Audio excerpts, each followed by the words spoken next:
That I think it's just going now. So, right.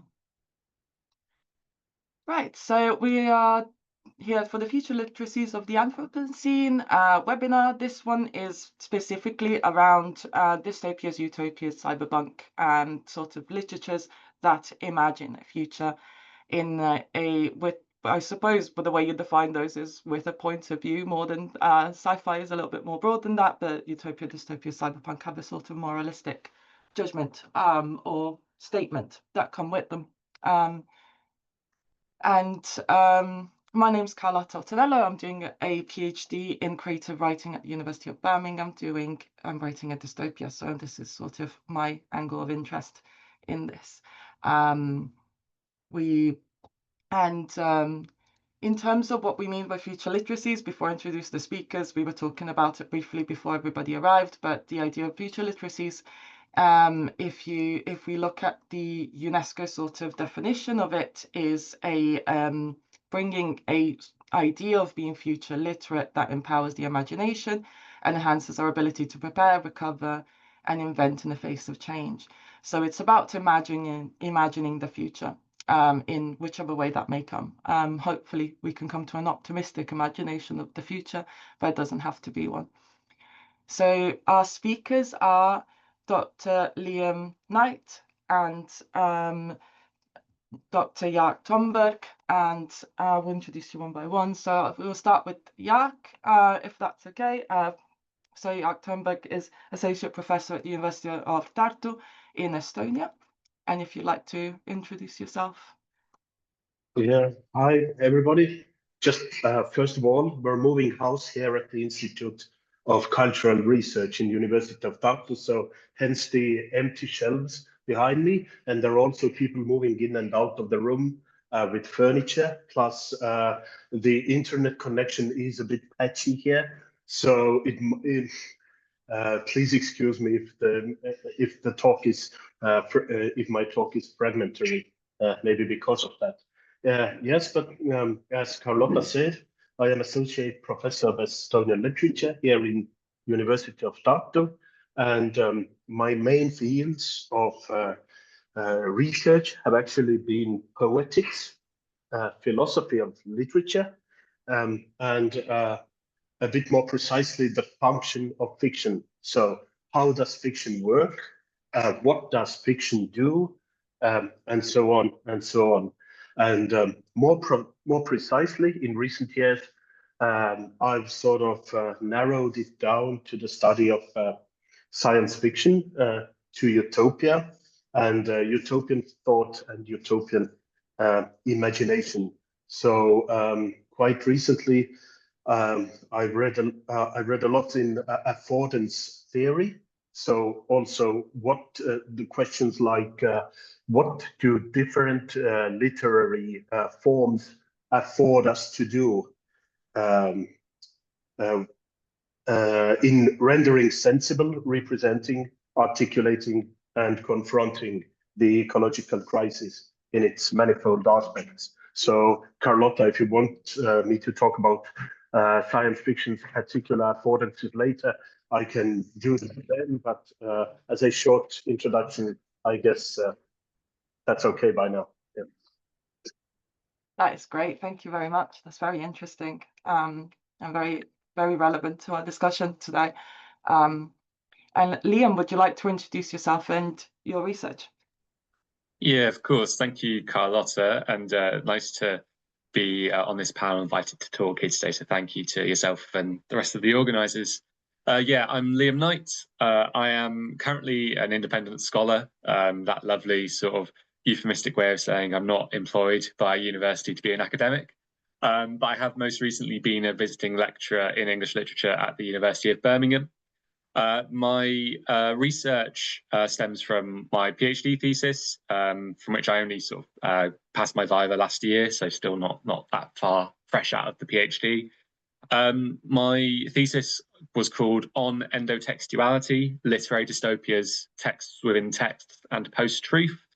So in this thesis, I looked at 22 different dystopian novels across a 112-year time period. So the oldest one being Jaak London's, I think we've got The Iron Heel, that's the name of it, there we go. And the most recent one, I believe, was Marc-Uwe Kling's Quality Land. Within that as well, the novels spanned 11 different countries. So I'm really keen to do research and work outside of the Anglosphere. I don't want to just talk about dystopian fiction from Brits or Americans or Canadians necessarily.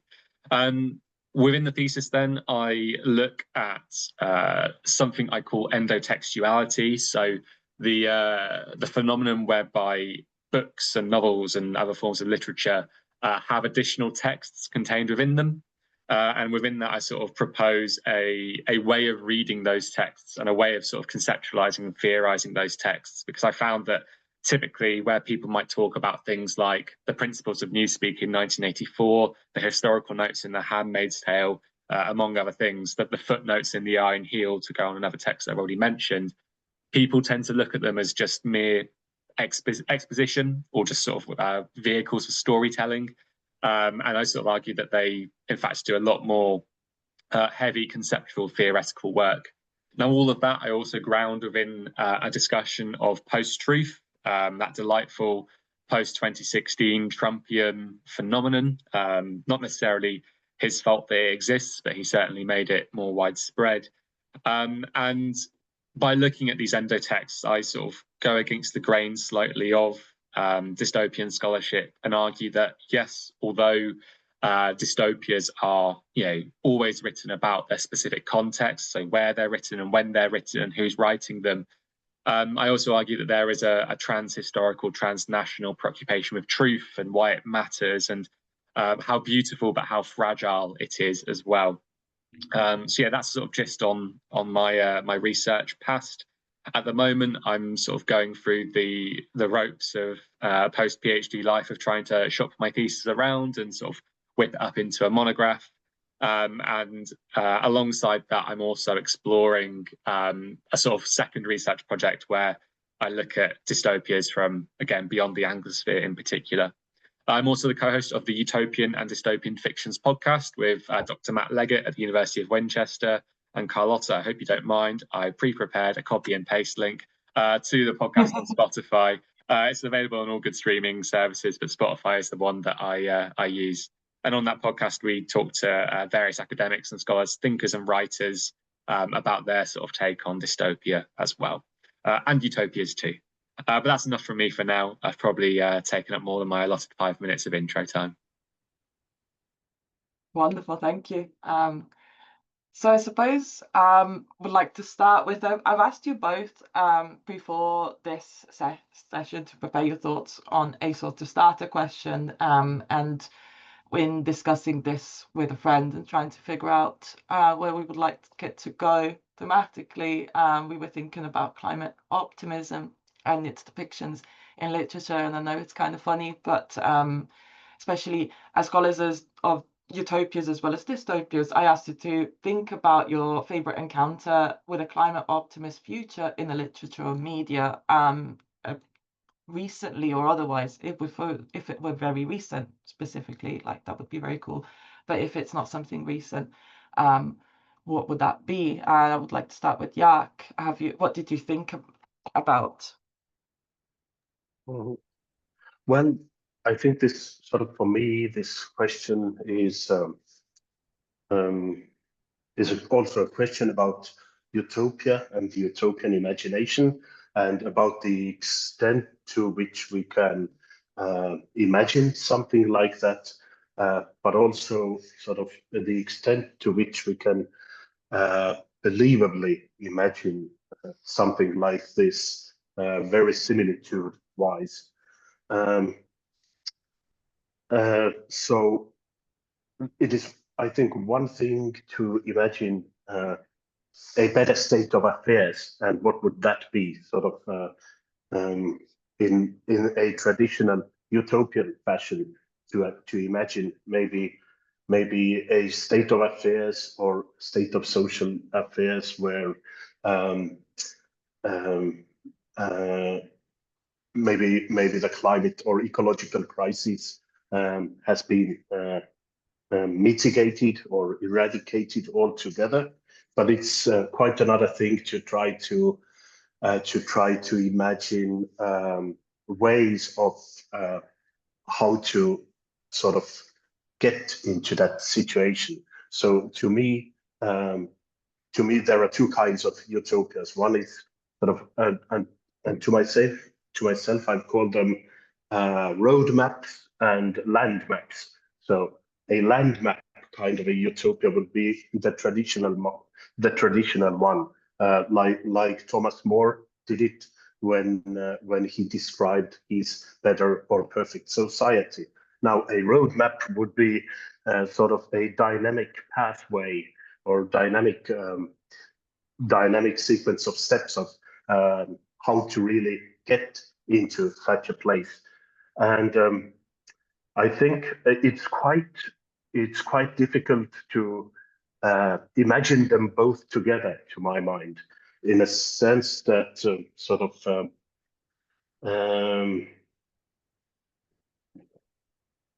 you can imagine the path and you can imagine the end point, but it is, I think, quite difficult to imagine them really in great detail, both of them together. But for me, sort of, I know this explanation is a bit long, but for me, recently, I've sort of been interested more in the dynamic kind of utopias as processes, in a way, descriptions of social action and social contract and so on, of how to get going rather than where to arrive. And this is why I think the most important book for me has been Kim Stanley Robinson's The Ministry for the Future. I don't know how many of you guys know this novel or have read this novel, but it's a novel from 2020, and I think it precisely reimagines utopia as process rather than any distinct or any kind of distinct end result. So very briefly put, this sort of imagines an intergovernmental organization called the Ministry for the Future, which tries to sort of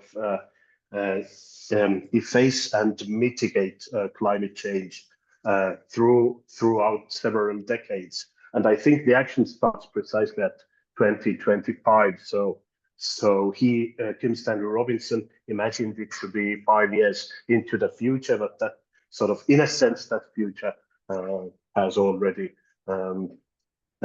arrived in our reality. What I like about this novel is that it really sort of tries to cast a very multi-perspective point of view to the ecological crisis. It uses a very diverse multiplicity of perspectives and also very diverse, takes into account very diverse poetic and narrative devices to sort of convey, first of all, the complexity of the problem. So just to, I guess, put it very briefly, Kim Stanley Robinson's The Ministry of Future, it doesn't arrive at the point where the problem of climate change and the ecological crisis has been totally solved, but it gets us to a slightly better place, a slightly better world where a slight mitigation of the crisis has taken place. And while Kim Stanley Robinson also offers us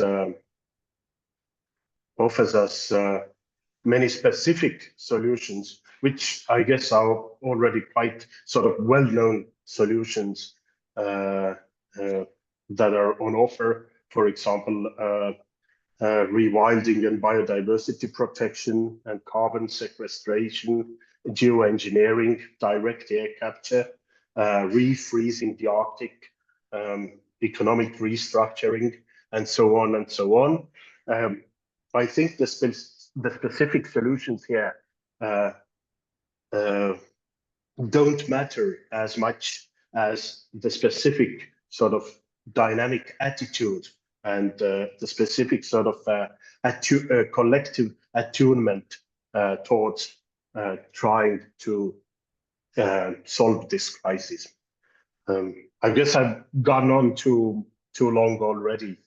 No, that's a wonderful response. Yeah. It's a very interesting way to think about it in terms of the dynamic sort of and the and as you say, sort of already there. And the problem for Robinson is also how to represent such a complex problem and how to convey the globality of it all in literary terms. And this is why he has also invented a lot of poetic and narrative strategies. For example, there are very short chapters of first-person characters who appear only once to give their perspective. So there's a perspective of a very rich businessman, but also the perspective of a climate refugee, the perspective of the eco-terrorist. But there are also what in narrative theory is called first-person object narrators. So the market is also speaking, the sun is speaking, the carbon molecule is speaking, and so on and so on. So he has invented interesting techniques to try to convey to us the enormity and the complexity of the problem. But I think he is optimistic, or at least he's trying to instill into us a sense of collective potentiality. So I think that's the kind of realistic optimism that's believable, I think. Yeah. I love the idea of collective potentiality. That's a great phrase as well. And I was thinking, I haven't read this one, but I read New York 2140, and it's this sort of seems like a journey that Kim Stanley Robinson goes through from the sort of this is what happens after. But I feel like 2140 is also really optimistic in its collectivism, as you say, and it uses a lot of the same devices of the points of view, playing with points of view, and as you say, an animate object sort of being the 2140 has this sort of unspecified citizen character that just kind of speaks on behalf of the city, which I thought was very cool. But great, yeah. That's amazing. We're off to a good start. Liam, would you like to offer us your perspective? Yeah, that's a tough act to follow. I was thinking about this question, and again, I guess based on my research, where I'm looking more at dystopias and again really focusing on truth and textuality and so on, it's hard for me to really put my finger on a text that I've really studied and really worked on, really researched, that offers a climate optimist sort of perspective. But then I was thinking about texts that maybe they offer these perspectives, but maybe in less direct manners, or maybe they're sort of more fringe emphases in the works. So the first one, I have it with me. I thought, there we go. The Red's Children by Maggie G. It's not going to do it because of my. There we go. It's you can kind of see it. The Red Children by Maggie G. Maggie G is a British novelist who lives in Ramsgate, which I believe is a sort of coastal town. I'm like 99.9% certain it is. Yes. And in The Red Children, Maggie G presents a world, a Britain in particular, that is sort of suffering from a climate crisis. And at the same time, whilst this is happening, there is a re-emergence of Neanderthals. Sort of inexplicably, Neanderthals have returned, or at least a very small group of them. And the text really is I see it as quite a clearly post-Brexit text. It's very much about like integration of the other, and sort of looking at sort of racial discrimination and then overcoming that to work towards assimilation and unity and sort of hope and so on. And by the conclusion of the text, the Neanderthal character, I think, is able to take part in a sort of a festival, like a summer solstice festival or something to those effects. But in doing so, is able to work with mankind and to sort of, or with the people in this town at least, to sort of help them reflect on their relationship with the environment and with nature and with the climate. And so although it's at sort of face value, there isn't a huge amount there to do with solving the climate crisis necessarily. I think there's a lot to be said about again, I guess that sort of collectivism that Jaak's just sort of spoken to, about how people working together, banding together, is key to any form of solution or any form of undoing or any form of survival in the face of such crises. The second text that came to mind was, and I've got this up on just a part of my screen because I always get the name wrong, it's Hiromi Kawakami's Under the Eye of the Big Bird, which was shortlisted, I think, for the International Booker this year. And it is an absolutely bonkers text. It is somewhere between utopia and dystopia and spec fic and sci-fi and all sorts. And it features a myriad of characters across sort of ecological, periods, eras.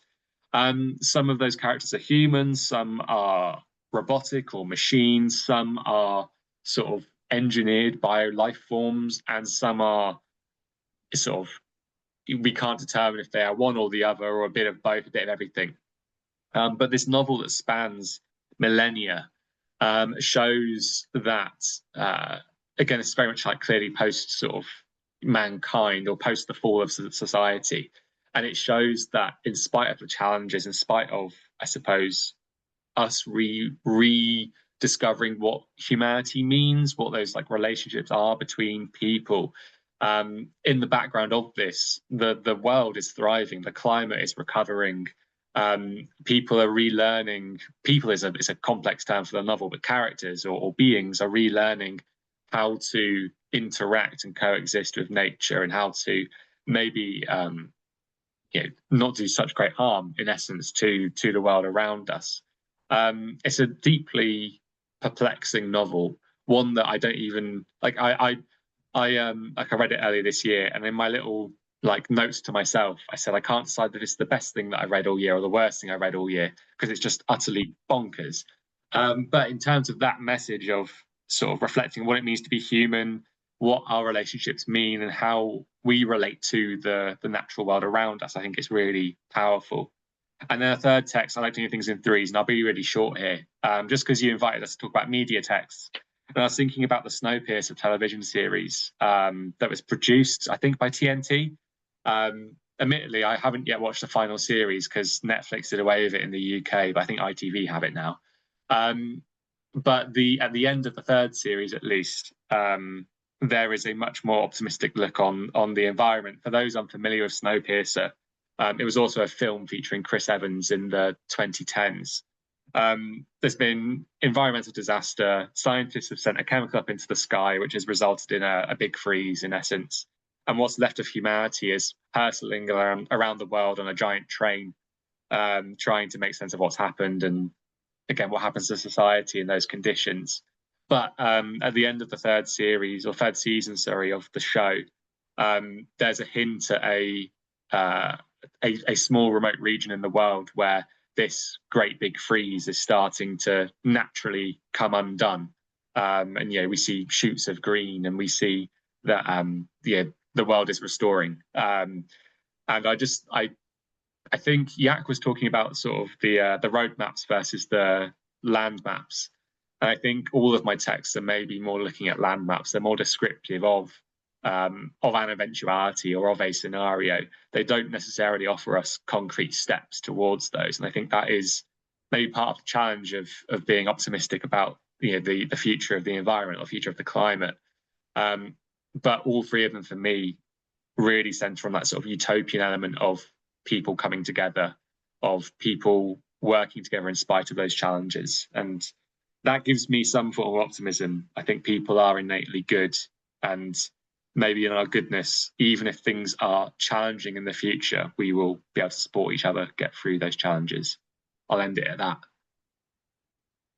That's amazing. It strikes me that you've both been talking a lot about collectivism, and that sort of hope in groups of people, but then thinking about the sort of thinking about a future in which the climate is recovering. Often, I feel like often this future doesn't really include us people. It doesn't. It's sort of a post-human, because before we started the webinar, we were also talking about, I said the 28 years later, or the sort of post-apocalyptic zombie movies, things like that. I was quite optimistic on what nature would do in the absence of people.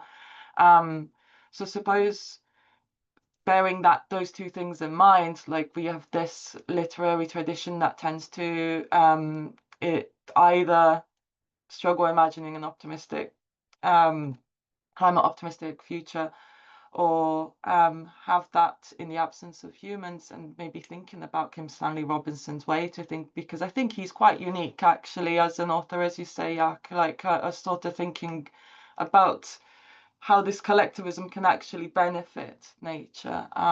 Do you think can this side of literary genre, utopia, dystopia, and cyberpunk, imagine a sustainable future? And I suppose with Kim Stanley Robinson, that question is sort of already answered. But is there perhaps what is the reason, do you think, that we tend to go towards the more pessimistic side of things, I suppose? Like, but for me, part of it, I think about the need to entertain. As a writer, I was thinking about this as a sort of, you have this wish to entertain. That's one of the big drivers to write a thing. So I wonder if that's sort of, it's sensationalism to a point, or what do you think about that? I would start with Jaak, I think, if you'd like to respond to that. Is it true that there's a tendency to go towards pessimism also, or is that just an impression that I have? That's like sort of, can you challenge that also, perhaps? Well, I do think pessimism can also be constructive and critical, and even sort of energizing up to a point. And I don't know whether there's more pessimism. I guess there's more pessimism than optimism around. But there's definitely more dystopia than utopia around. And there might be really different reasons for that. Maybe Liam can tell us more. But I think, at least I think that the original function of dystopia was to warn, to sort of, if we keep doing this, then such and such things will, such and such worse things will follow. Sort of, if we stick to the model of current social organization, then this will lead to such and such crisis. And I think this can really be sort of such kind of a warning can be productive today as well. But on the other hand, and I think it was English scholar Mark Bold who said this at one point, was that we're already living in the worst imaginable world. So it's not exactly clear what does dystopia sort of add to it, or what kind of a critical point of view does dystopia add to it. So I think this is something also to consider. And I don't necessarily totally agree with this. I don't think we live in the worst imaginable world, but nevertheless, it sort of it gives you a very good ground of how how to judge the critical potential of a genre with respect to reality. And another thing I think is that these past at least 10 years, dystopia has been quite commercially overused and really commodified, and somebody I think even has said that a lot of them are really alike to each other. So so the question is whether also this potential of critical warning has not been tainted by the the sheer affect that we maybe get from watching catastrophes and watching things go worse. And maybe the third point of view comes from theoreticians who say that maybe instead of warning us towards something, dystopia has already started to prepare us for something. I think the semiotic word is pre-mediation, and the logic is roughly like we all know the crisis is not yet here. It'll definitely come, and if it comes, then we already know what it's going to be like because we've seen so many dystopian films and movies and so on. So these are the three three perspectives from my part towards dystopia, and they don't actually get along very well with each other. But maybe Liam can tell us more. Yeah. Yes, would you like to tell us more, Liam? You've set me up there. Yeah, I think Jaak does really well to, like the observation on dystopias are intended to warn us, or that is an aim of them, is really, really important. I do agree as well that as much as they have been warning us of dire futures for 100+ years, we have not necessarily heeded those warnings, and I think we consistently fail to pay attention to those warnings or do something about those warnings. I think it's great that whenever Donald Trump gets re-elected, 1984 resurges up Amazon's bestseller list, or It Can't Happen Here by Sinclair Lewis did the same when he was elected the first time. I think there's with the idea of future literacies, I'm really centering on literacy as the key word here. I wonder if there's a slight crisis of literacy at the moment, and I think there's several reasons for that, some of which I touch upon in my work. But I think just the sheer amount of information overload that we're susceptible to in the 21st century, there probably is more information than there ever has been before, but the access that we have to that information is ridiculous. The internet, social media, everybody with a social media account has a voice, and there's not always there's some ways of discerning between which voices have greater authority than not, but especially on something like Twitter or X, where you can buy a blue check mark now, wherever it is, and be seen as an authority, that sort of muddies those waters. I'm sort of going on a tangent there, I appreciate. So my feeling on why we are seeing more dystopian imaginings than we are utopian imaginings, I think, Carlotta, when you sort of said that entertainment has to be a factor too, or a consideration, I think that utopia as a literary mode has gotten a bit of a bad rep. I think it is seen increasingly as something that is boring. It is something that's maybe fanciful, but in a slightly dismissive way. I think that, again, to go back to the distinction Jaak made earlier, where we have blueprint utopias, so again, thinking about Moore's work, for example, as a pretty, actually, maybe not Moore's work at all, actually, it's probably more the descriptive one.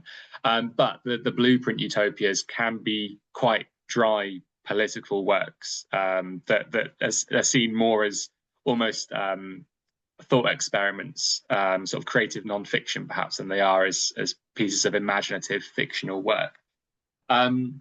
I think as well, maybe some of the bad reputation for utopia has come with where there have been some examples of utopian endeavors that have had quite dystopian or at least negative, harmful consequences in history. In essence, I think there have been some really positive and genuinely well-meaning utopian attempts, but I wonder if some have been a bit poorly thought through, or as that old adage with one person's utopia is another person's dystopia, that sort of old adage where something that is great for one person or for one group of people is maybe not so much for others.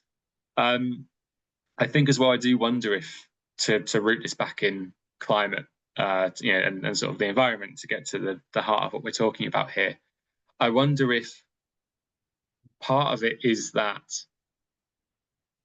there are very few writers, at least like creative literary writers, I'd imagine, who have the skill set, the knowledge, the expertise to fully advocate for, imagine, describe, set out a optimistic utopian climate text.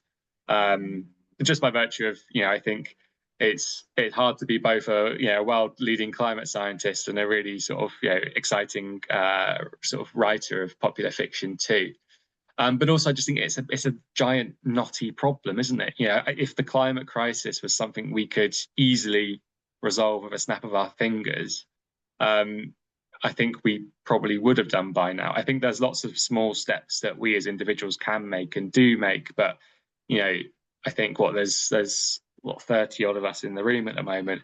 We could all recycle, we could all walk to work, we could all stop taking, I don't know, transnational flights. We could do X, Y, and Z. But I think under the trappings of capitalism, I'm going to say that word, it's kind of hard for us to have any meaningful impact on a small local individual level, which is why perhaps I wonder if that's going to be a bit of a challenge. I'll end it with that on sadly a quite pessimistic note. So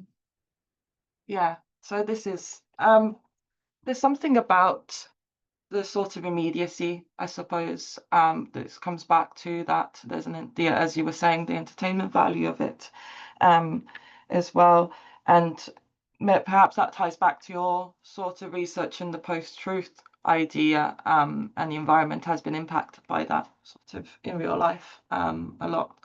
But I guess I wanted to think about the way in which science fiction and dystopia sort of imagines the future. That do you think either of you could answer that the sort of fixation with, particularly I think in science fiction, moving slightly away from dystopia utopia, of looking at space travel and this type of growth, like when we think about Star Trek, is kind of utopian society, right, in terms of economic factors. You've got everybody, there's no money, everybody's healthy, the replicators and things like that resolve a lot of those problems, but it kind of has this inherent need for growth in its structure. And how do you think this sort of imagining of an optimistic future for society is contradictory to environmental aims in some ways? Maybe Jaak could start.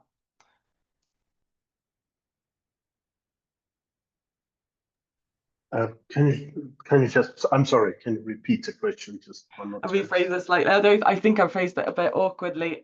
Sort of in imagining socially utopian futures, such as the one in Star Trek, where you've got a sort of post-scarcity society, I suppose post-scarcity society is the correct term for that. Do you think it's contradictory to have that imagining of the future with environmental aims of degrowth, when that sort of future kind of requires an amount of growth that we now know is kind of impossible to achieve without destroying our planet in the process? Like space travel is extremely harmful and kind of wasteful, but we keep kind of wanting to imagine that as a future. How do you think those things interact or contradict environmental aims? Which so I certainly I do think there's a contradiction there. especially concerning space travel, which has been the sort of, I think, the sort of generic obsession of traditional science fiction, and I'm sort of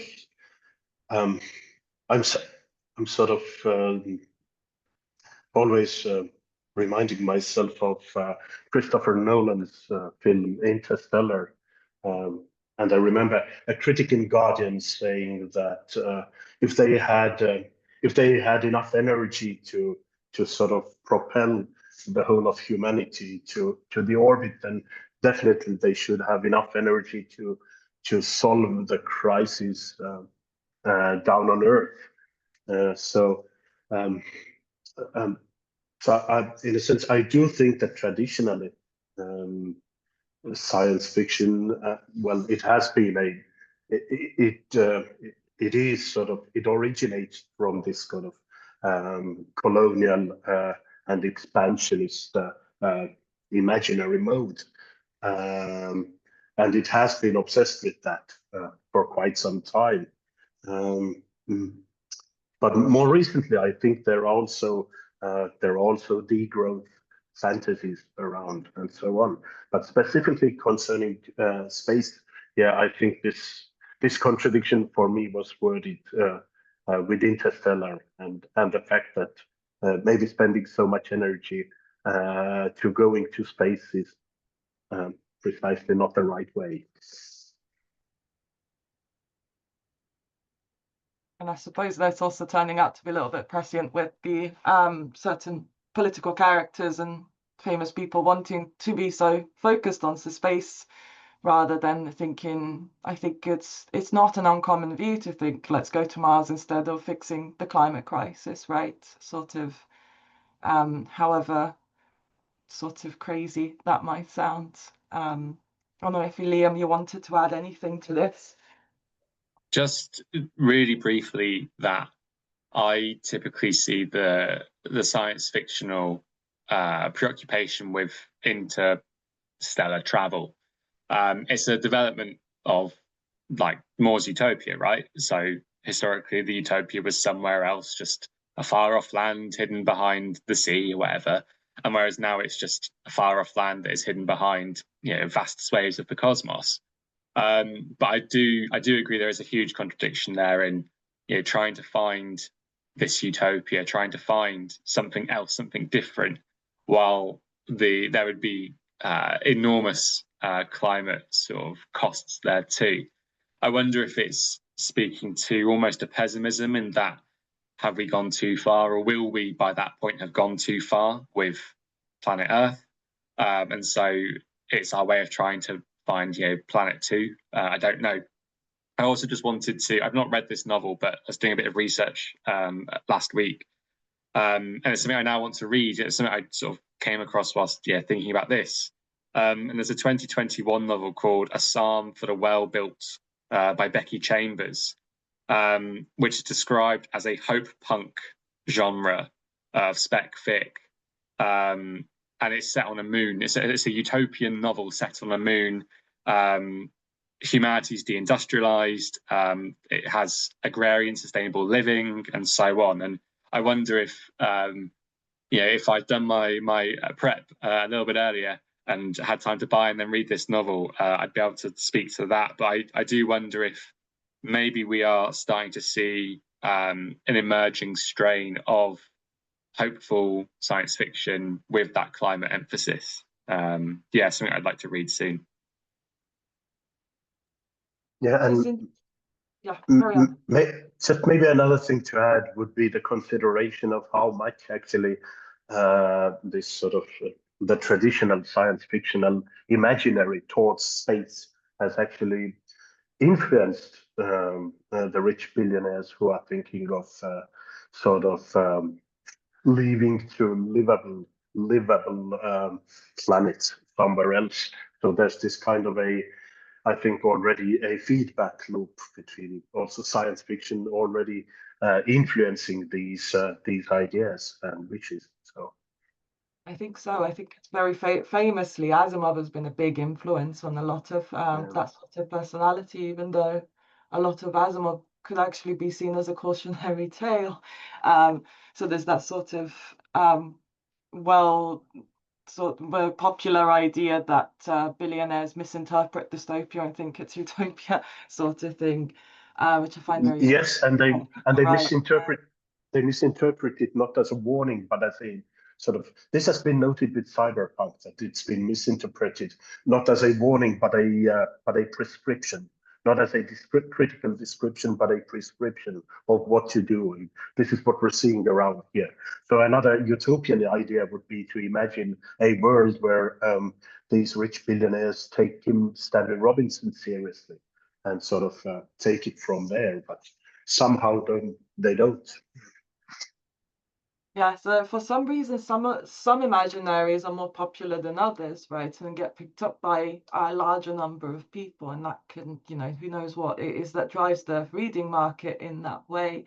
I guess it leads me to another question I had for you both in terms of can literature have this power to overcome the limitations of scholarly research, in that sense of making certain ideas more widely available, for example? Do you believe that, or do you, as this discussion has led us to this sort of idea now, where perhaps the wrong ideas have been popularized by fiction and literature, but is there a sort of way to counteract it in the way? How do we platform voices like Kim Stanley Robinson that have a bit more of a active and dynamic view on how to approach the future?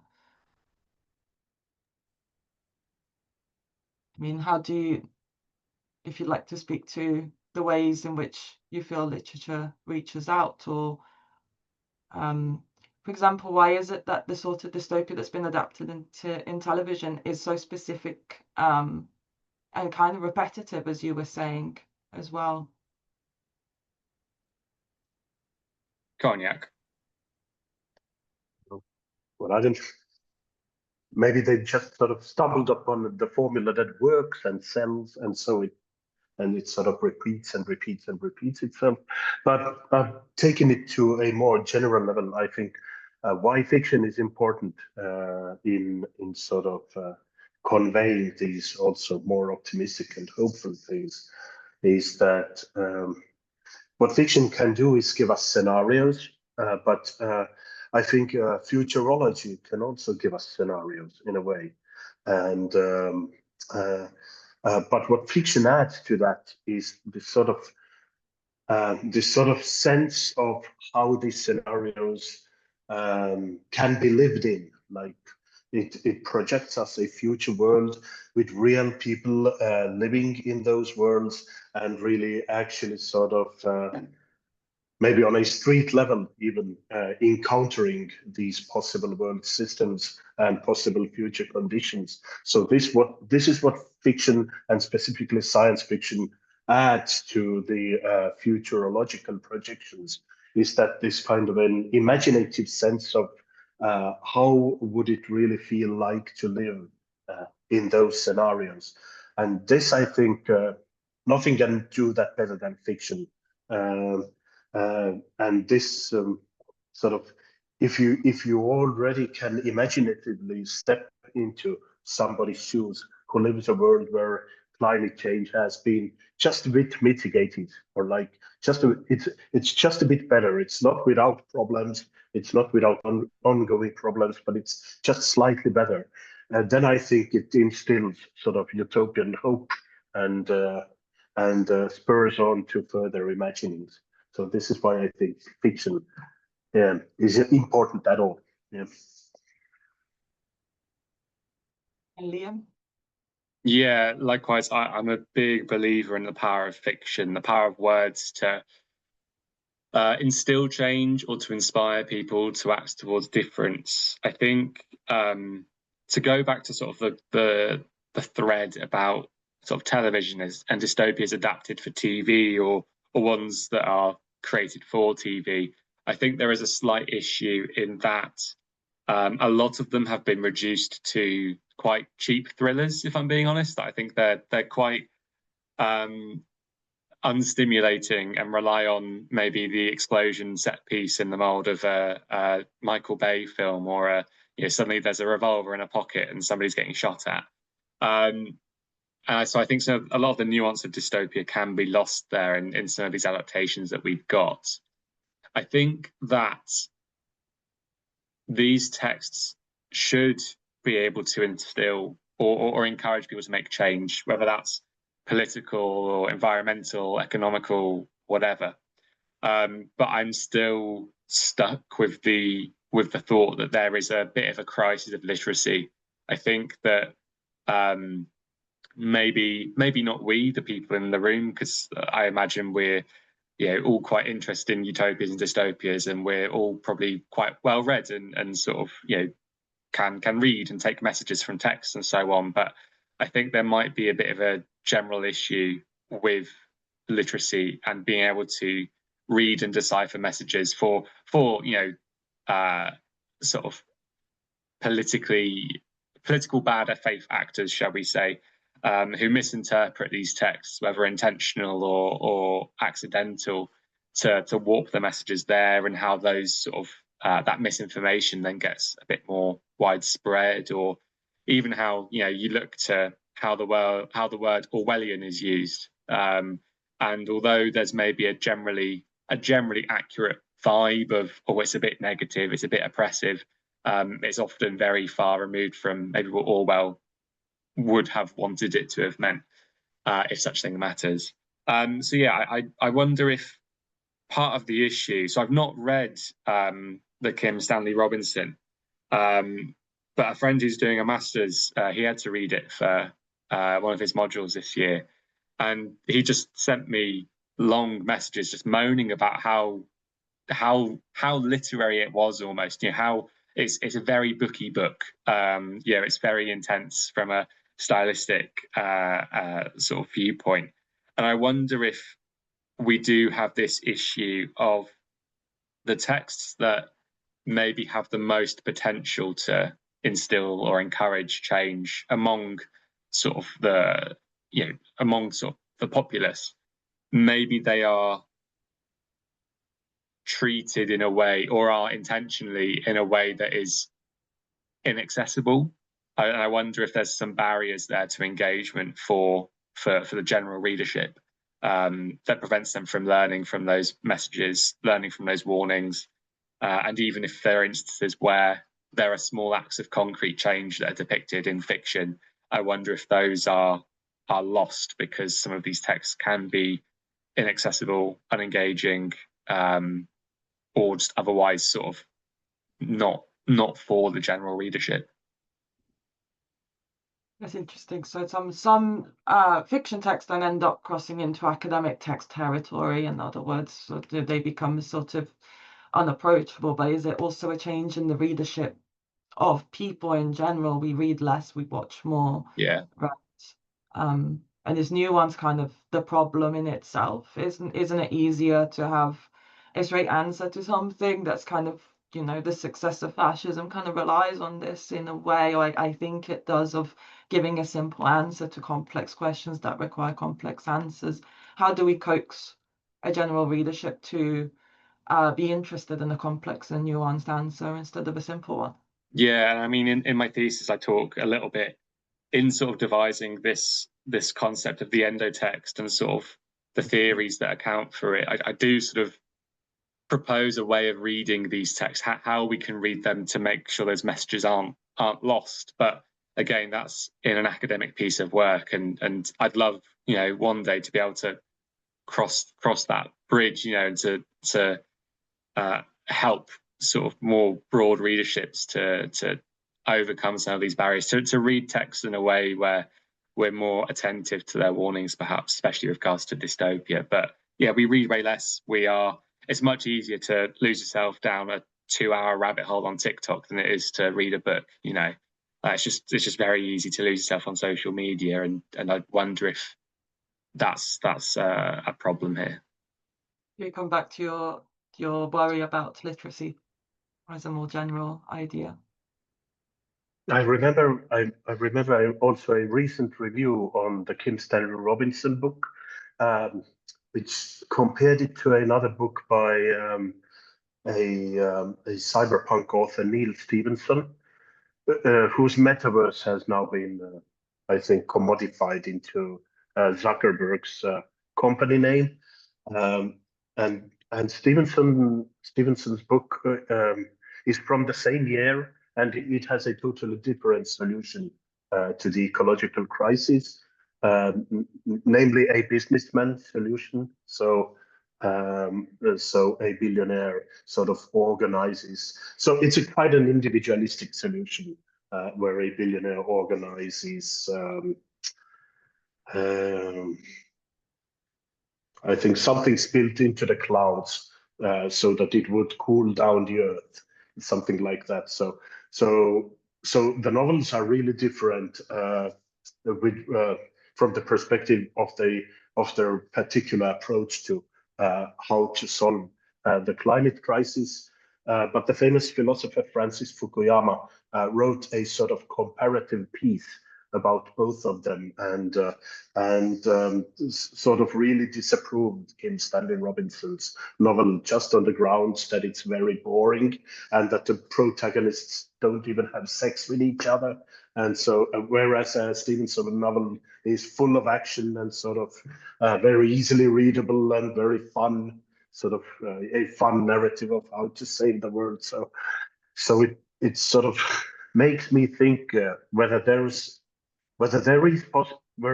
is possible to sort of write an engaging and easily readable and sort of really effectively engaging novel about, I don't know, quiet discussions about how to make the world a better place. It seems to be there's a sort of narrative, or kind of the constraint is narrative.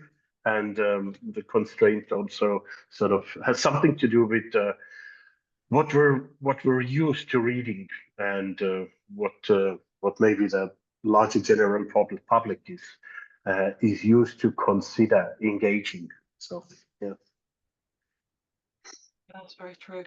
And I guess that we need to find ways to introduce them. And I noticed, Liam, you have a podcast, but you also have a YouTube channel that's kind of aimed at sort of high schoolers, isn't it?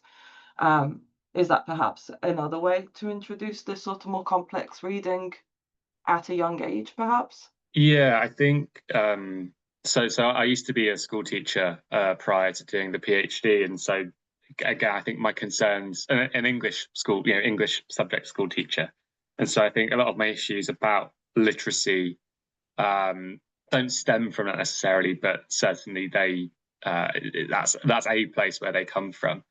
And I think the podcast that Matt and I do, an original rationale for it was trying to make something that was a bit more engaging or accessible for, if not a school age audience, at least for maybe their teachers and educators, who then maybe they can pass on some recommendations or messages. But I do think doing something with younger audiences, I think the typically younger people, they skew politically maybe a bit more to the left. I think I've seen sort of lots of really engaged activists come out of the classrooms that I've taught in. I think that to quote whatever awful slogan it was, the future is bright. I think that sort of young people have really great potential to do some brilliant things. But yeah, I think it's as educators, as academics, as writers, as whoever we sort of see ourselves as being, I think helping the next generation understand some of these texts, help them to understand some of the sort of most sort of present crises, whatever. I think it's something that we could or should do. I think maybe we've got that sort of public responsibility as scholars to help share our knowledge, but to help especially the next generation to be really informed and to help them to make the future better. Sorry. So perhaps part of future literacies is thinking about those that come after, so the young people who have yet to enter sort of the workplace and adult life yet, sort of thing. I wonder if anybody has questions in the audience that would like to start popping them into the Q&A or the chat, or you can put your hand up so we can unmute you to ask it verbally. Could start taking some of those. We thought we'd give the poll.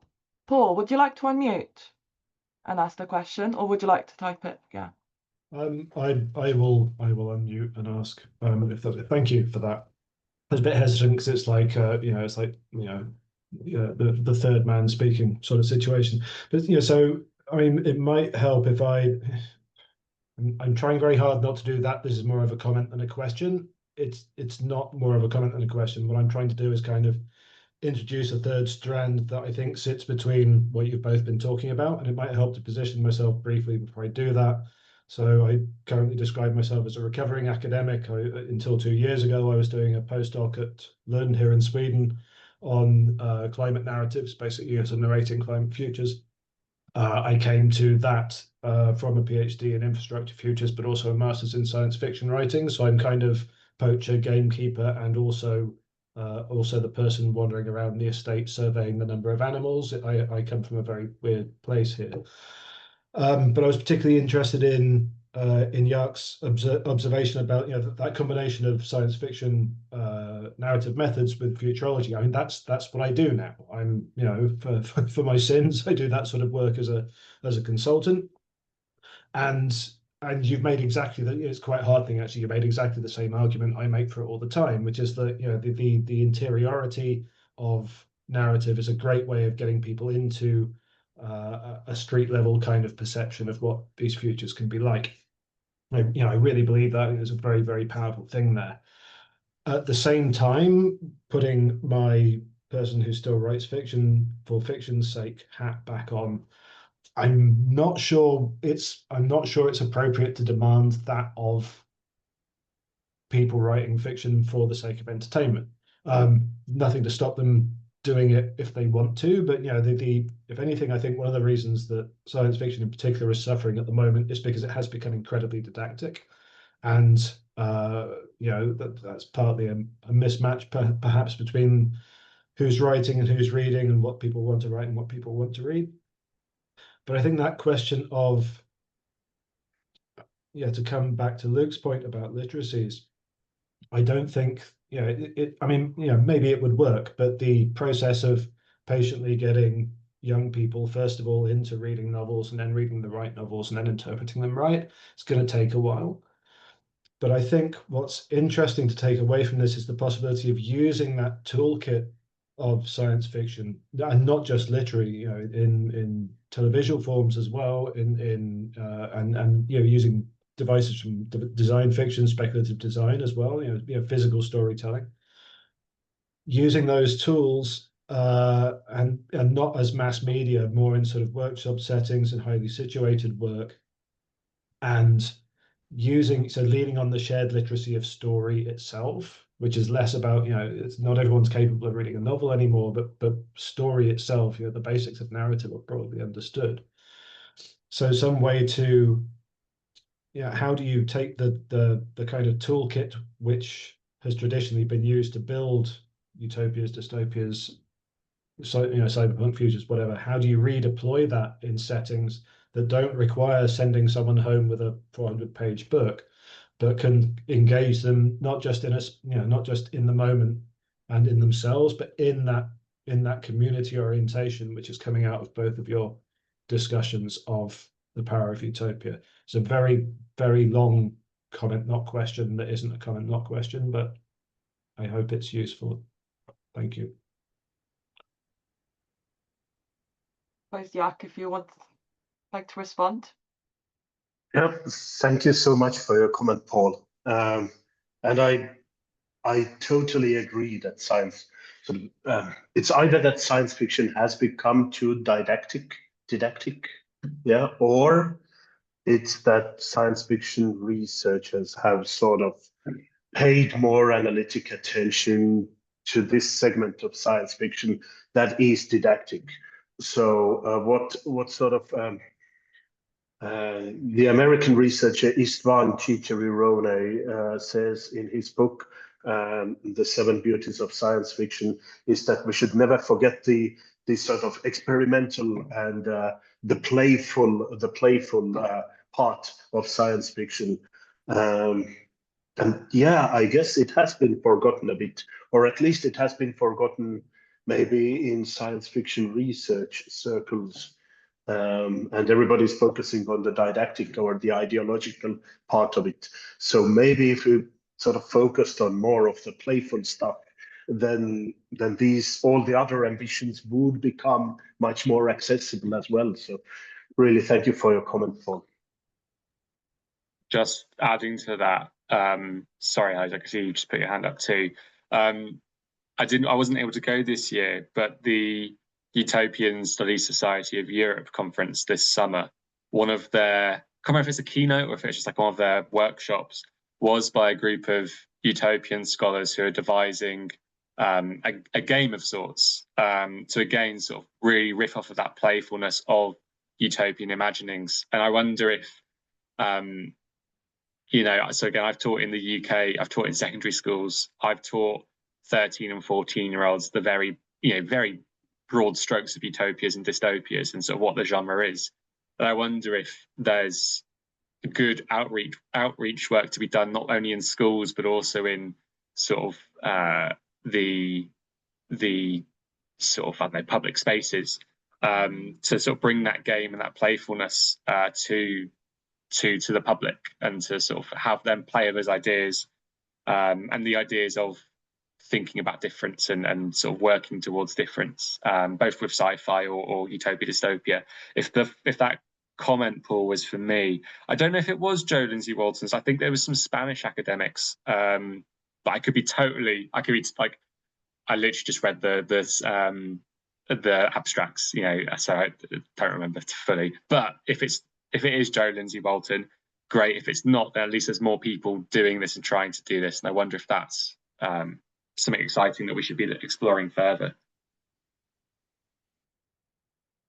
And is that a video game that you were talking about then? I think it's more in like the board game, maybe even like RPG, sort of like more like pen and paper rather than video. Cool. Yeah. Really cool. Yeah, I've noticed personally for my side of dystopian study interest, which is more the economic side of things, in my research is that video games are producing quite a lot of good stuff around that, quite a lot of good entertaining and nuanced stories at the same time. And I sometimes prefer the stories I'm getting through that medium a lot more than television particularly. Isaac, would you like to ask a question? Yeah, hi. I'm just going to turn my video on as well, so I'm not like a blank face. So hopefully this works. So I'm coming kind of from a lay perspective. I'm not in literary studies. I'm actually a student of anthropology, but I've also been thinking a lot through, Liam, you called it a crisis of literacy, and I think we call it a crisis of imagination. And this question follows, I think, the discussion on play, because it seems that a lot of the utopia, dystopia imaginaries really come from these kind of either or like hegemonic literatures, right? And that's where the nuance is missing. I wondered what the role of, you know, subgenres that are much more subaltern, like queer fiction, or I'm also thinking of like indigenous writings as well, what role they could play in kind of expanding the appreciable world of futures. And I was also thinking about the role of feelings that are visceral, like discomfort, the grotesque, and the erotic, in, you know, taking us beyond these kinds of places of disassociative safety, or, you know, just like sticking your head in the sand because climate change is too massive when you look at it as a big picture. So yeah, the question is kind of, where does the embodiedness come in, and where do these, I guess, subaltern writings that are maybe more imaginative, more playful, but also recognize the future as being something that's by nature going to make us feel a lot of very contradictory things? Who would like to go first? I can comment or add some brief stuff in response to Isaac's question. Thanks, Isaac. I think in the first half of the question, I was thinking that there is so much work happening, I know, at the moment in the utopian studies space, especially around queer utopias and queer imaginings. And I am firmly of the belief that, I suppose, where like queer imaginings, queer utopias, indigenous writings, they are, I think they are so much more ripely able to offer imaginings of difference and imaginings of better, imaginings of change. I think there's really fertile ground there for us to be platforming writers, thinkers, activists, etc., in those spaces. Because, you know, I'm speaking from a position of, you know, a white cis man. Yes, okay, I'm sort of lower middle class. I'm neurodivergent. I have sort of, you know, other indexes of maybe difference or deprivation. But by all means, I'm aware I'm quite privileged, and that a lot of the texts that we read often or are platformed do come from people from very privileged backgrounds or from very I mean, like mainstream, that's really not the right word for it, but mainstream sort of perspectives. And so I'd love for us to platform more voices in sort of queer utopias, indigenous writings, and so on. And likewise, when you're asking about affect, I think that in my thesis, this is a tangent, but hopefully you'll see where I'm coming at here. In my thesis, I look at post-truth, and the reason why it's so successful is the affect. Right, it really makes people feel stuff really viscerally, and there's a really good example in The Power by Naomi Alderman of an academic using the tactics of post-truth, so the affect of it, the outrage or the fear or the elation or whatever, to tell the truth.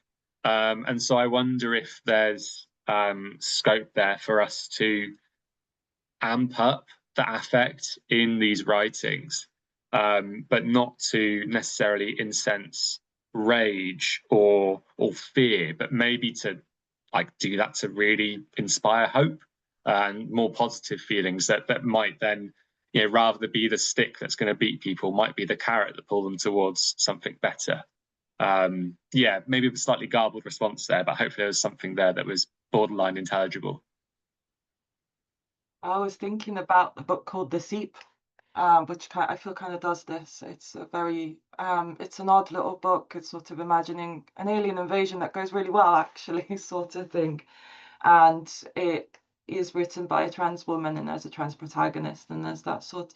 It's incredibly hopeful, and it did kind of do that for me. What you were saying, it kind of gave me, it gave me a very strong feeling of, but it was joy rather than the sort of what you'd expect comes from that sort of post-truth place of anger and negative feelings. But I really highly recommend that book to anyone who's interested in that sort of perspective as well. Jaak, would you like to add anything? No, in principle, I think Liam said it all. Maybe just to reiterate that, yes, I do think that utopia has this a very long colonial tradition, very encompassing, totalizing kind of a way of representation. And I do think a lot of utopian thought, or how we think of utopia today, is still sort of comes from that tradition in a sense. So all these new voices, from other traditions and indigenous traditions, queer traditions, I think sort of help to. They definitely help to subvert a bit of this kind of totalizing, encompassing view of how things should be. I do also think that that utopia has been, I don't know whether that's the right word, English is not my first language, too cerebral, sort of So it speaks much more to the mind than to the body.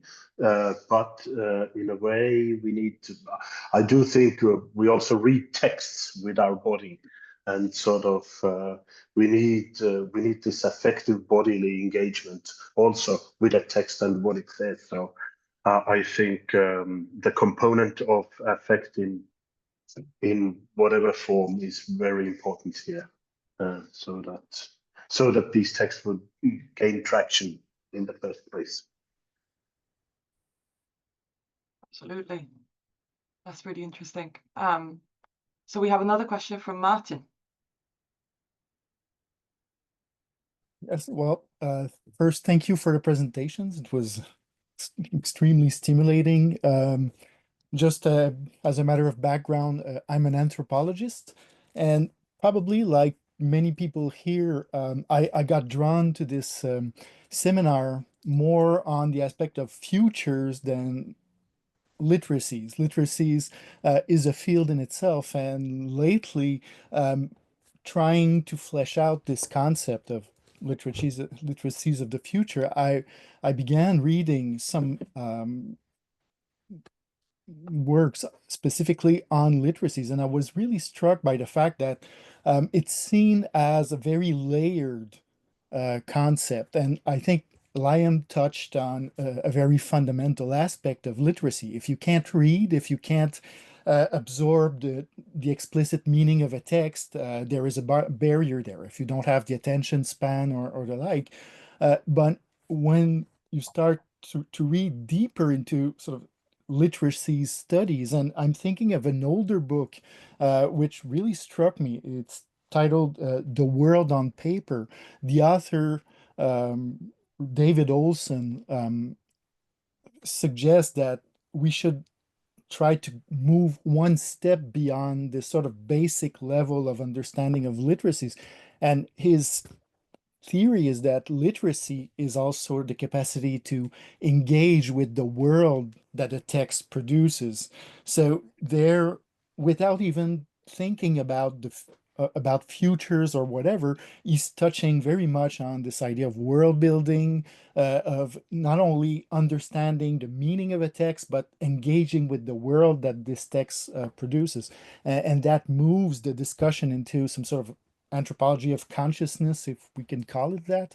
And I think it really adds sort of a depth to the concept and to many of our discussions about utopia, dystopia, and the like. So I really suggest, even though it's 1994, so it's about a 30 years old book, I think there's a stream there of reflection that needs to connect with future studies. So more of a comment than a question, but certainly something I wanted to bring forth. Thank you. That's great. And it does tie in with our discussion, which has been a sort of through line in today's event, talking about literacy in a more general sense. And the reference was The World on Paper, I think. If Martin, you could type it into the chat so that Yes. people could copy it, that would be great. That's what I'm doing right now. So. Perfect. And would you, Liam or Jaak, would you like to respond with your thoughts? I don't have a huge amount of thoughts on the topic just by virtue of not having read the Olson text, but it's certainly like I've written it down as something to follow up on myself as well. So thanks for bringing it to my attention, Martin. I think it's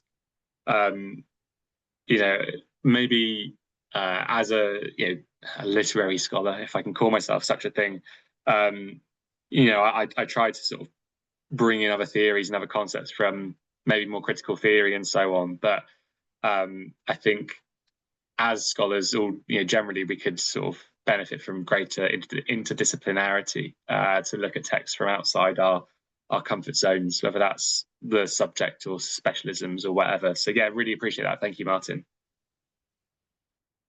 Amazing. Do we have any more questions? We have a few more minutes before we need to wrap up.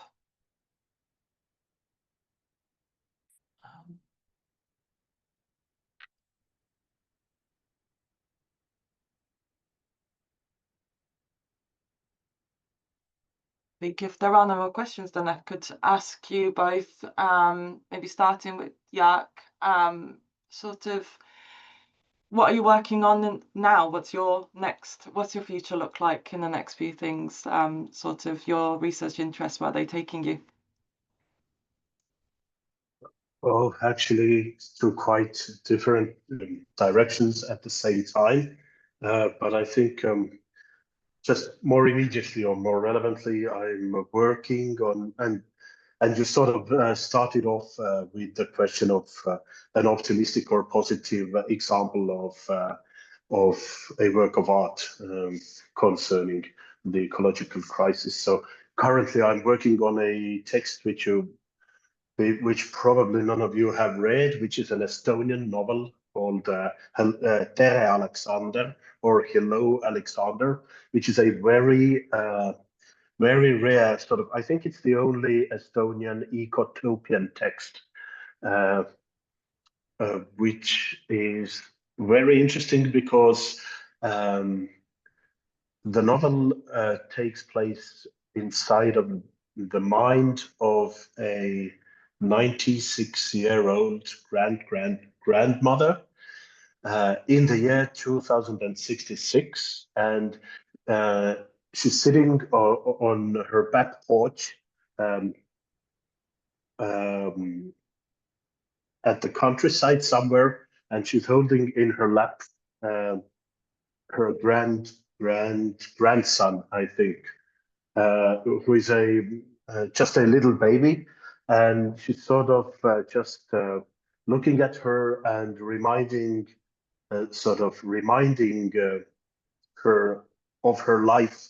And so the novel consists of her memories, which begin from the end of 1960s and take us to 2066. But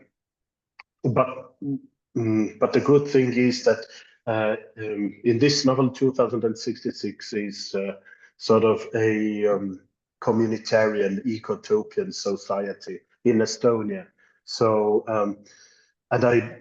for me, this text is very interesting because this device of a very old lady reminding to herself things is that it sort of it skips the present moment of today of 2020.